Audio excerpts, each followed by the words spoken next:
Nagpunta po kami mga bossing ko dito sa SM Santa Rosa kasi bibili po kami mga bossing ko ng bulaklak para kay Joey Lynn. Dahil nga po 7 months na po niya mga bossing. At tapos syempre, itong anak ko mga bossing kasi pag nagluto ko ng umagahan namin yun at saka tanghalian. Pagdating ng hapon mga bossing ko, ayaw na nila na kainin po yun. Ayaw na, sabi, yun na daw, nakakasawa. Kaya parang dadaan po kami dito kung saan maiba-iba naman sa panlasa mga bossing ko ang aming kakainan. Yun ako mga bossing ko, Diyos ko, ang tuling-tuling maglakad mga bossing ko, hinahapo ako. Parang lagi kong hinahabol mga bossing ko yung aking anak mga bossing, aking anak na bunso. Ayan, naisipan namin dito naman para maiba-iba sa Italianis. Ayan, piling namin, Italianis po kami. Mga Italiano at Italiana. Ngayon pa mga bossing ko, yan ang mga in-order namin. Siyempre, mga healthy foods kailangan mga boss. Kaso nga lang, may in-order akong iba na ang mister ko ay nag-react kasi pizza. Bawal sa amin ng pizza mga bossing. Pero mga pa isa-isang slice, pwede naman yan. Maliit lang naman ang aking in-order. Yan, yung kung tutuusin pang dalawa lamang. Pero sa amin, hati-hati kaming tatlo. Tapos, bibili kami ng orasan, mga boss. Sabi ko sa akin, mister, dapat iba yung orasan natin. Dapat, ang orasan natin hindi kulay pula. Kaya nagiging mainitin ang ulo nitong dalawang kasama ko. Dahil nga po, ang orasan namin, mga bossing ko, ay kulay pula. Kung naniwala kayo sa mga ganyan. Kaya pipili po kami, dapat kulay brown. Yan. Tapos, walang mga iba't ibang sulok, mga bossing. Kailangan isang bilog na diretso at hindi pwedeng maraming sulok. Ngayon, dahil gold ang pinaka number, yun ang aming pinili, mga bossing. Ngayon pa mga bossing ko, pinaplano ko na bumili rin ng scented candle. Kaso, nakatako, may pagkamahal pala ito. Ayan, kaya tapos pinaamoy ko sa aking anak, mabaho daw, kaya binitawan na namin mga boss. Yung anak ko at saka mister ko, KJ po yan, yung mga lalaki. Pero kung nandito anak kong panganay, kaming dalawa yung laging tandem sa mga ganitong sitwasyon. Kami yung laging tumitingin. Ngayon, wala na ako kakampi. Ayan. Wala nang, ay bilhin natin to. Sige mami, bilhin natin yan. Ngayon, si Contrabids yan at saka yung anak kong bunso at ang mister ko, Contrabida. Sunflower, favorite namin ni Jovelyn yan.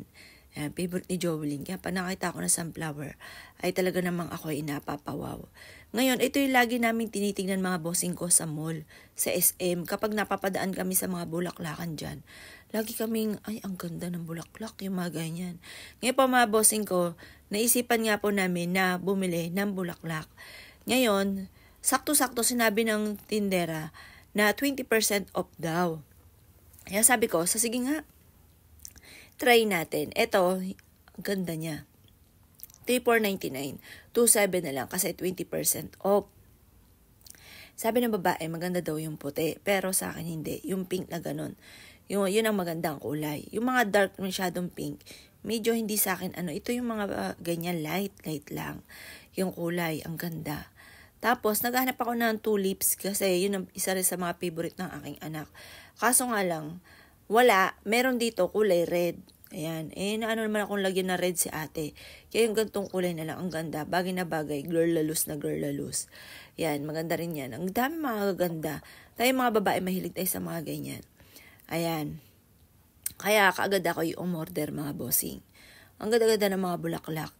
Lalo na kung ito'y totoo. Kaso nga lang, naisip ko, kapag totoong binigay ko kay Jovelyn, hindi siya nagtatagal. Lanta ka agad siya. Minsan nga wala pang 1 linggo, parang 3 days lang, lanta ka agad. Kaya kailangan ganito na lang para laging maganda at hindi nalalanta. At saka yun nga po mga bossing ko, nag-iiba yung amoy ng loob ng bahay ni Jovelyn. Nangangamoy bulaklak mga bossing. Kaya papalitan ko na lang po siya mga bossing ko, imbis sa tunay. Yung mga ganito na lang, at least ang ganda pang tignan at hindi pa nalalanta. Lifetime. Tignan niyo pa mga bossing ko ang pipili ng aking mister.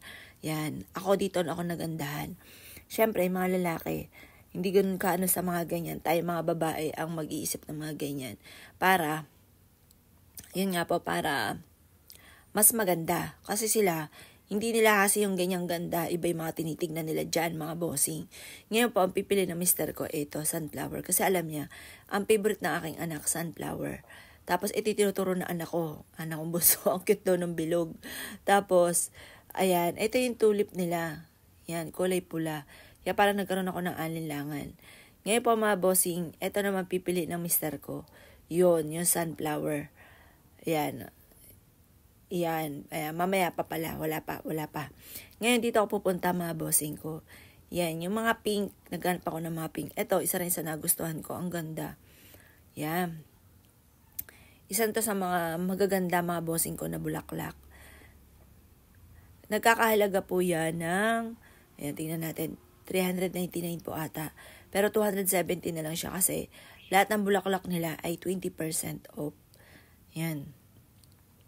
Tapos, yung medyo ko dyan sa ibang mga bulaklak. Ang alam kong gusto lang niya ng bulaklak na yellow ay sunflower.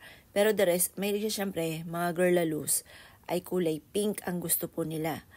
Yan. Ngayon, pipili ako nito ng 5 ganito dahil 20% off po sila. Kailan kaya ito mag-50% off? Mas maganda 50% off, dadamihan ko palalo. Sabi ng anak ko, ito daw maganda para kay ate. Yan naman po mga bossing ko, yung carnation flower. Yan ang sabi niya. Kaso, kinontra na naman ng mister ko. Ang sabi, sunflower ang maganda. Yun. Papunta na kami dito sa sunflower. Yan ang nagustuhan ng mister ko. Saktong-sakto, alam niyo na, may pagkakuripot po yan. Buy one, take one pa pala yan. Mura lamang po yan, parang 150 pesos ang Yan, 20% tapos buy one, take one pa po siya.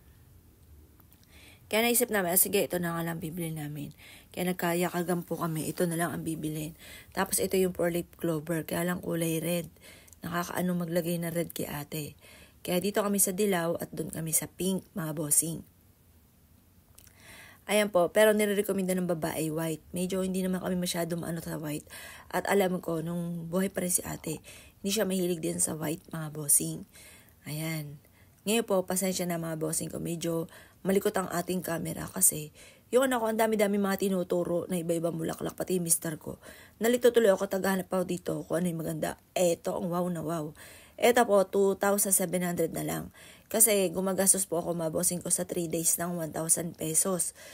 Kung mga ganyan ang aking bibilin, lifetime na po yan at hindi nalalanta. Kumbaga ang pagmamahal ko sa aking anak ay hindi nalalanta.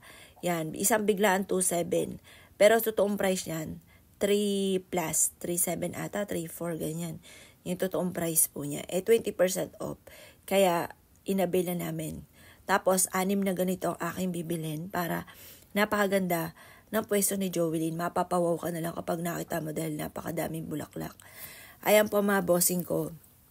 Tuturo ng lalaki kung ano pa yung mga dapat kong piliin. Lalo-lalo na yung kompleto daw yung dahon. Ang tinitingnan ko naman yung ganda ng bulaklak. At saka yung syempre walang sira na bulaklak. Ayan, inilalagay na namin sa aming cart mga bossing ko. Ang napili namin mga bossing ko na bulaklak para kay Jovelyn. Tapos, pupunta na kami doon mga bossing ko sa orasan na napili naman po namin.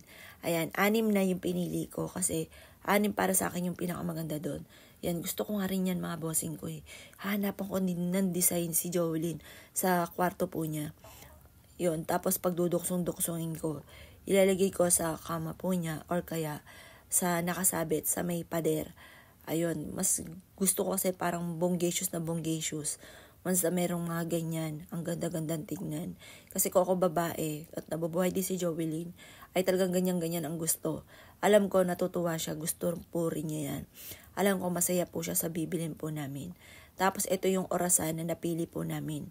Gold po yung pinaka number. Tapos kulay brown or kulay kahoy yung pinaka gilid po niya. Ayan, parang sa madilim may mga nag-gold ng niningning. Ang ganda mga bossing ko yung meaning niya ng orasan na yan. Kaya yan po ay aki pong napili. Napakaganda.